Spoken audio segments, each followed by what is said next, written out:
बिस्मिल्लाहिर्रहमानिर्रहीम। Dear student, मैं हूं शराफत अफजल। आज एक नई वीडियो के साथ हाजिर खिदमत हूं। इस वीडियो में बेसिकली हम माइक्रो इकोनॉमिक्स के कॉन्सेप्ट देखेंगे प्रोडक्शन थ्योरी के ऊपर। बेसिकली अगर इकोनॉमिक्स में देखें तो इकोनॉमिक्स जो माइक्रो इकोनॉमिक्स है उसके वो बेस करती है 4 पॉइंट्स के ऊपर: production of wealth, exchange of wealth, distribution and consumption.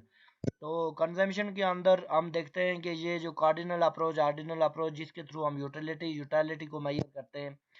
उसके बाद प्रोडक्शन थ्योरी के ऊपर आते हैं। तो प्रोडक्शन थ्योरी के अंदर हम थ्योरी ऑफ प्रोडक्शन को देखेंगे।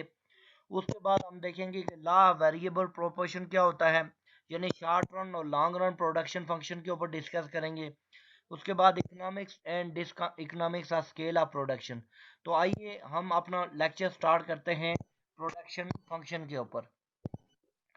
डियर स्टूडेंट, देखें what is theory of production.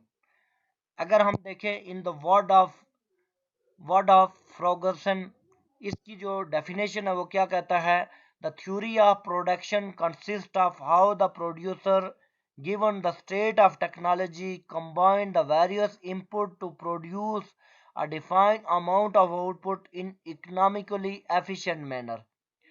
It's mean that कि इसकी जो डेफिनेशन ये एक्सप्लेन करती है कि हम अगर डिफरेंट इनपुट्स लगा के उनको हम इनपुट्स यूज़ करके उनके साथ उसके बाद हमें जो इकोनॉमिकली एफिशिएंट मैनर में कैसे आउटपुट मिलेगी। मेन स्टूडेंट के देखें इनपुट्स के अंदर हमारे पास there are 4 factor of production: land, labour, capital and organisation. तो ये सारी इनपुट्स हैं। लैंड, किसी जगह पे लैंड है, उस पे हम अगर कोई फैक्ट्री लगाते हैं, इनपुट लगाते हैं, वो लैंड हमारी इनपुट है। लेबर भी उस पे लगाते हैं, वो भी इनपुट है। कैपिटल यूज़ करते हैं, जो किसी भी बैंक से हम लोन लेके यानी कैपिटल लेते हैं on the behalf of interest rate. तो लैंड, लेबर और कैपिटल को यूज़ करके हम कोई जो प्रोडक्ट बनाते हैं वो इकोनॉमिकली जो उसकी आउटपुट होती है वो कितनी एफिशिएंट होगी। The theory of production. The theory of production can also seek to explain the relationship between input and output. Input and output. We can say that कि अगर output को हम y से denote करें तो y is the function of labor, capital and organization. Labor, capital और organization जो है और land, ये हमारी inputs हैं। इनको यूटिलाइज करके जो हमारे पास आउटपुट आएगी उसको हम कितनी एफिशिएंट वे से हम उसको प्रोड्यूस करेंगे, उसको आउटपुट को बनाएंगे। This is called basically production theory. Theory of production is mainly concerned with the two things. One is production function and law of production or law of return. Theory of production दो चीज़ों पे concern करती है। एक तो production function, वही जो production function is the function of inputs land, labour, capital and organisation. इनके कॉम्बिनेशन से जो हमारे पास आउटपुट बनेगी। और दूसरा कि जो हमारे पास लॉ है, प्रोडक्शन फंक्शन का लॉ है, उसको भी फॉलो करें, जो लॉ ऑफ रिटर्न है, जिसको डिस्कस करेंगे briefly. Production function is referred to the function relationship between quantity of good produced and the factor of production input necessary to produce it. कौन कौन से जो नेसेसरी फैक्टर है, one is land, labour, capital and organisation. इनको use करते हुए जो हमारे पास आउटपुट आती है, मसलन हम बाई साइकिल बनाते हैं तो बाई साइकिल के लिए सबसे पहले हमें एक शॉप ओपन करनी पड़ेगी, एक हमें ज़मीन हायर करनी पड़ेगी। अब उस ज़मीन के ऊपर हमने फिर एक हमारे पास उसके लिए हमने एक बिल्डिंग बनानी पड़ेगी हमें। फिर हमने बैंक से लोन लेना पड़ेगा on the behalf of interest rate, और उसके ऊपर लेबर लगाएंगे। लेबर लगा के रॉ मटेरियल के ऊपर तो हमारे पास एक आउटपुट प्रोड्यूस होगी। तो वो जो इनपुट्स हैं उनके कॉम्बिनेशन से जो हमारे पास आउटपुट बनती है उसको बेसिकली हम कहते हैं ये प्रोडक्शन फंक्शन। अब वेरिएबल दो तरह के होते हैं। जब हम वेरिएबल यूज करते हैं तो one is fix and variable factor of production. कुछ वेरिएबल फिक्स होते हैं और कुछ वेरिएबल क्या होते हैं, जो इनपुट्स होती हैं वो वेरिएबल्स होती हैं। फिक्स फैक्टर ऑफ प्रोडक्शन अगर देखें तो फैक्टर ऑफ प्रोडक्शन को हम दो हिस्सों में डिवाइड करते हैं, one is fix and other one is variable. Fix factor of production is one whose quantity cannot readily to be changed. For example, measure price of equipment, suitable factory space and managerial person. तो हम देख सकते हैं कि जो fix factor of production होते हैं उसमें हम लैंड को देखें। लैंड भी एक फिक्स फैक्टर ऑफ प्रोडक्शन है। हम जितनी मर्जी लेबर के वर्किंग आवर चेंज कर सकते हैं, कैपिटल बढ़ा सकते हैं कि लेकिन लैंड को हम जो है ना वो फिक्स है, जितनी है वही रहेगी, ना एक्सटेंड हो सकती है ना कॉन्ट्रैक्ट हो सकती है। A variable factor of production is one whose usage rate can be changed easily, जिनको हम चेंज कर सकते हैं, जैसे इलेक्ट्रिक पावर कंजप्शन है, ट्रांसपोर्टेशन है या रॉ मटेरियल है, उसको जितना मर्जी चेंज या कम या ज्यादा कर सकते हैं। देखते हैं कि लॉ ऑफ वेरिएबल प्रोपोर्शन के, जिसको हम कहते हैं लॉ ऑफ डिमिनिशिंग रिटर्न भी कहते हैं, लॉ ऑफ वेरिएबल प्रोपोर्शन भी कहते हैं, यानी हम short term law of production function भी इसको कह सकते हैं। ये क्या कहता है? The law of variable proportion stated that has the quantity of one factor is increased, keeping other factor fixed, the marginal product of that factor will eventually decrease। यानी जब जब जूं जूं एक वेरिएबल हमने फैक्टर का एक फैक्टर को हमने क्या कर दिया, फिक्स कर दिया, और बाकी एक फैक्टर हमारे पास वेरिएबल हो गया, मतलब लैंड लेबर कैपिटल। लैंड और लेबर को लैंड और कैपिटल को हमने फिक्स करके सिर्फ किसको वेरिएबल किया, लेबर को। तो जूं जूं हम इस लेबर का यूज करते चले जाएंगे तो इसकी जो प्रोडक्टिविटी है, मार्जिन प्रोडक्टिविटी है, वो क्या हो जाएगी, डिक्लाइन होती जाएगी। This mean that up to the uses of certain amount of variable factor, marginal product of the factor may be increased. After a certain stage it start diminishing when the variable factor became relatively abundant। Abundant का मतलब dear student होता है कि जब ये variable factor बहुत ज़्यादा quantity में अवेलेबल होगा तो उसकी वजह से क्या हो जाएगा कि उसकी जो मार्जिन प्रोडक्टिविटी है वो डिक्रीज हो जाएगी। किस तरह? और एक ऐसा टाइम आएगा वो नेगेटिव भी हो जाएगी। फॉर एग्जांपल कि हम कोई एक खेत है उस पर लेबर हायर करते हैं, पहला लेबर लगाएंगे तो हमारी प्रोडक्टिविटी मार्जिन बढ़ेगी, दूसरा लगाएंगे उससे ज़्यादा बढ़ेगी, तीसरा लगाएंगे और ज़्यादा बढ़ेगी। एक ऐसा टाइम आएगा कि उसकी जो मार्जिन प्रोडक्टिविटी है वो जो है वो कम होना शुरू हो जाएगी। और उसके बाद अगर और एक्स्ट्रा हम लेबर उस पर हायर करेंगे तो मार्जिन प्रोडक्टिविटी नेगेटिव की तरफ जाएगी। वो लेबर लगाने से हमें लॉस होगा, ना यानी बेनिफिट होगा। अब देखें इसके तीन रिटर्न टू स्केल होते हैं। Constant state of technology, assumption देखें इस लॉ की जो अजम्पशंस हैं, जिसको हम कह सकते हैं कि हम उस पे एज्यूम करते हैं जब हम इकोनॉमिक्स के दो वेरिएबल को डिस्कस करते हैं कि हम कहते हैं other things are remain constant. The law variable proportion hold a good under the following condition. ये कंडीशन होंगी तो ये लॉ बहुत अच्छे तरीके से काम करेगा। कांस्टेंट स्टेट ऑफ टेक्नोलॉजी, हम कहते हैं कि इस्लाम में टेक्नोलॉजी जो है वो फिक्स है, उसको चेंज या ऊपर नीचे नहीं करना है। Fix amount of other factor, second जो है there must be some input which are quantity kept fix. मैंने आपको बताया शॉर्ट रन लॉ है, इसमें सारे वेरिएबल को वेरिएबल नहीं करना है बल्कि कुछ को फिक्स रखना है। जितना चार हमारे इनपुट हैं, land labour capital and organisation, तो कैपिटल ऑर्गेनाइजेशन और लैंड को हमने फिक्स कर दिया है और एक लेबर को वेरिएबल कर दिया।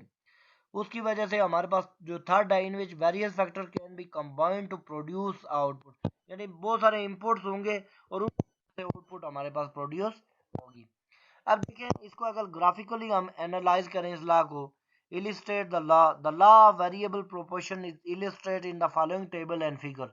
suppose there is given हम, अब देखें फर्स्ट जो ग्राफ है वो शो कर रहा है यूनिट ऑफ लेबर।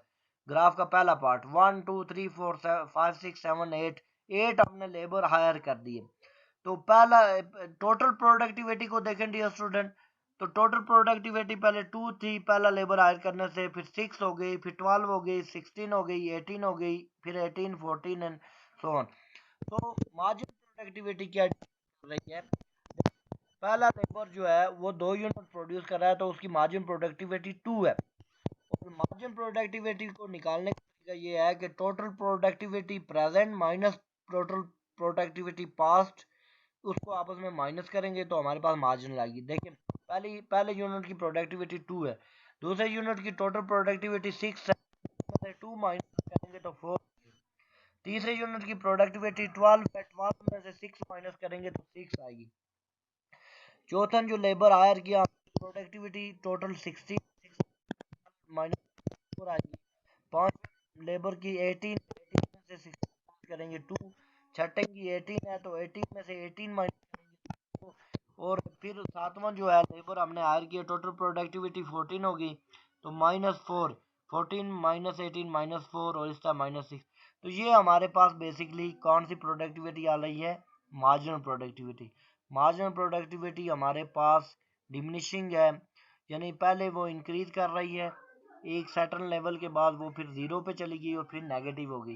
यानी वही खेत था, जब हमने पहला लेबर आया किया तो मार्जिनल प्रोडक्टिविटी उसकी 2 थी, दूसरा हाल किया 4 हो गई, तीसरा हाल किया 6 हो गई, और 3 तक तो ये मार्जिन प्रोडक्टिविटी हमारी बढ़ रही है और टोटल भी बढ़ रही है। उसके बाद ये मार्जिन प्रोडक्टिविटी डिमिनिशिंग होना शुरू हो गई है, और उस टाइम जब टोटल प्रोडक्टिविटी मैक्सिमम लेवल पे थी उस वक्त मार्जिन प्रोडक्टिविटी हमारे पास 0 थी।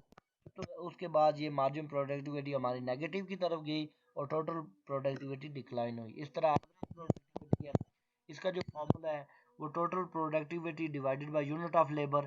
टोटल प्रोडक्टिविटी पहले की 2 है, यूनिट ऑफ लेबर 1 है, 2 डिवाइडेड बाय 1 2, दूसरे की 6 है, 6 divided by 2 is equal to 3, 12 divided by 3 is equal to 4, 16 divided by 4 is equal to 4 and so on. अब इस ग्राफिकली एक्सप्लेनेशन को देखें तो हमारे पास जो है ये शो कर रहा है कि हमारे पास 3 स्टेज हैं प्रोडक्शन फंक्शन के। स्टेज नंबर, ये टोटल प्रोडक्टिविटी का हमने ग्राफ बनाया है वो स्केड्यूल को देख के, तो ये टोटल प्रोडक्टिविटी है। जो ऊपर वाला ग्राफ एक्स एक्सिस पे हमारे पास लेबर फोर्स है, वाई एक्सिस पे टोटल प्रोडक्टिविटी है। इनिशियली फर्स्ट स्टेज पे जो है प्रोडक्शन टोटल बढ़ रही है, और ये जो लाइन आपको डॉटेड नज़र आ रही है एफ एफ, ये एफ तक प्रोडक्शन बढ़ रही है। उसके बाद ये डॉटेड लाइन के बाद जब हम एच पोजीशन पे जाएं तो ये सेकंड स्टेज है। पहले में इंक्रीज कर रही है टोटल प्रोडक्ट, दूसरे में कांस्टेंट रिटर्न टू स्केल है, और थर्ड वन जो है डिमिनिशिंग रिटर्न टू स्केल है। अब देखें इंक्रीजिंग रिटर्न टू स्केल का क्या मतलब है। जो जो हमने लेबर फोर्स बढ़ाते जी गए तो टोटल प्रोडक्टिविटी हमारे पास बढ़ती गई। एक ऐसा स्टेज आया कि जहाँ पे टोटल प्रोडक्टिविटी जो है ये इंक्रीजिंग रिटर्न टू स्केल है। स्टेज ये जो डॉटेड लाइन है यहाँ तक, जहाँ पे मार्जिनल और एवरेज प्रोडक्ट एक दूसरे को इंटरसेक्ट कर रहे हैं एस पॉइंट तक।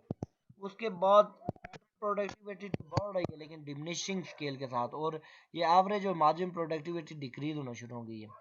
एक पीक पोजीशन पे जब जाएगी 18, जहाँ पे हमारा आंसर आ रहा था, लेकिन लास्ट में टोटल प्रोडक्टिविटी 18 थी पोजीशन पे, जहाँ पे टोटल प्रोडक्टिविटी मैक्सिमम है 18 है, मार्जिन प्रोडक्टिविटी 0 उस वक्त हो गई है।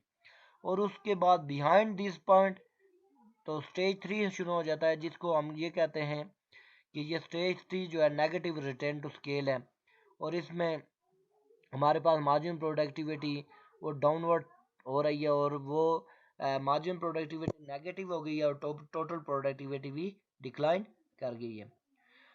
तो इस लॉ के there are 3 stages of this variable proportion law. These are also illustrated in the following figure where the labor is measured on x-axis and y-axis। इसको मैंने आपको ब्रीफली डिस्कस कर लिया है। इसकी causes of applicability, causes of increasing return to scale, क्या cause हो सकती है। पहला काज ये है कि जब पहली जो आपको इंक्रीजिंग रिटर्न मिल रहा है, फिर डिमिनिशिंग रिटर्न और फिर नेगेटिव रिटर्न, इसकी full utilisation of fix resource, उस वक्त फिक्स रिसोर्स यानी लैंड बहुत ज़्यादा अमाउंट में अवेलेबल होती है। एक वर्कर काम कर रहा है, फिर दो कर रहे हैं, फिर क्रेन कर रहे हैं, उनके लिए बहुत ज़्यादा स्पेस है, तो वो ज़्यादा बहुत हार्ड वर्किंग के साथ, मेहनत के साथ काम करते हैं, जिसकी वजह से ये प्रोडक्शन बढ़ रही है।